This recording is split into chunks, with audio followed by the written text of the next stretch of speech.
Okay, the next topic for us is mutually exclusive events.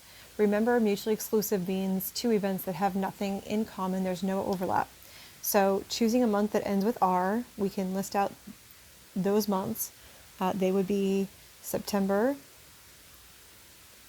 October, November, and December. The second event says one of the first 6 months of the year. So that would be January, February, March, April, May, and June. And when we're looking at mutually exclusive, we want to see if they have anything in common. So if we look at these two lists, there are no months listed here that are also listed here. And so because they have nothing in common, they are mutually exclusive. Okay, and I think we made the reference in class that if you have an exclusive relationship, then no one else is seeing your boyfriend or girlfriend. It's just you. You guys, there's nothing else there. So you guys are exclusive because it's just the two of you and no overlap with other people. If there's overlap with other people, you are not exclusive. So remember that idea. Okay, now we listed out the sets here. We don't have to do that. So in the next one, it says choosing a color in the rainbow or choosing a color in the US flag. If we know there's overlap, we can just go ahead and state that these are not mutually exclusive. And we would say they're not mutually exclusive. And we would also state what's called a counterexample, which means some example that shows why they're not mutually exclusive. In this case, we could either say red or blue because they have those two things in common. So because they have overlap, they are not mutually exclusive.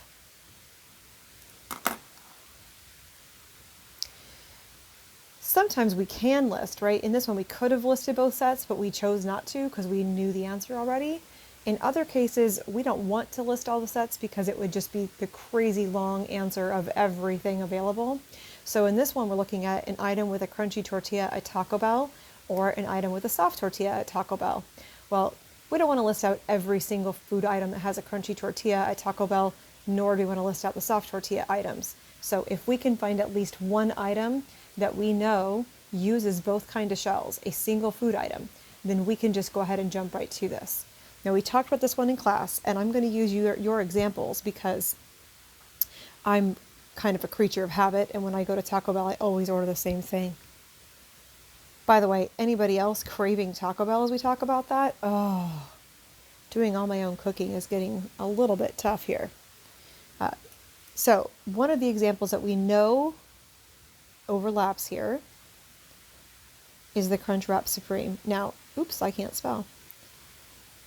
My understanding is that this is basically a tostada that is then wrapped in a burrito tortilla and then pressed down like a sandwich. So it has both a crunchy and a soft tortilla in a single item. Okay, I'm going to pause it again so you can take a look at D and E, and I'll come back with those answers in just a minute. All right, so here are the answers to examples D and E. Hopefully you had a chance to try those yourselves. Remember, when you are telling me things are not mutually exclusive, you don't have to find every single item of overlap, but you do have to find at least one example that shows that you understand there's something they have in common. So if you have at least one of these, you're good to go. You don't have to have them all. Up here, I've written no known overlap because some of us may not know every teacher who teaches English and every teacher who teaches science. But if we don't know of any that overlap, at this point, we can assume those events are mutually exclusive. Alrighty, guys, we're through another set.